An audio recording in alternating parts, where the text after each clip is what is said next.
যুক্তরাষ্ট্র যেভাবে প্রতিপক্ষের এয়ার ডিফেন্সের গুচ্ছ ভেদ করে এয়ারফিল্ড বা কমান্ড ও কন্ট্রোল সেন্টারগুলোতে হামলার পরিকল্পনা করছে, চীন সে সম্পর্কে অবগত। এ কারণে চীনও বিকল্প প্রতিরোধ ব্যবস্থা হিসেবে কাউন্টার এয়ার সমরাস্ত্র, বিশেষ করে HQ-9 মিসাইল এবং J-20 বিমানকে আরও উন্নত করেছে।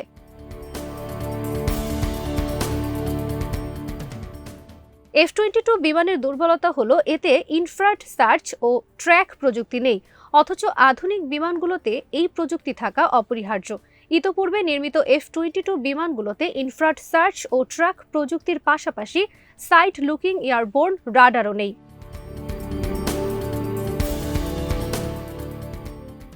বিমান নির্মাণের খরচ কমিয়ে আনার জন্য বিমানগুলোর নকশা থেকে এ প্রযুক্তিগুলো বাদ দেওয়া হয়েছিল, অথচ এ দুটো প্রযুক্তি জরুরি।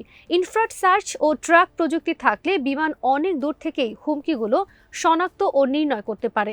এছাড়া এর একটি সেন্সরও থাকে যা অনেকটা নিষ্ক্রিয়, কারণ এগুলো থেকে কোনো সিগন্যাল প্রকাশ করে না। ফলে এই প্রযুক্তি থাকলে বিমান সবার আগে হুমকি দেখতেও পারে, আবার হামলাও করতে পারে।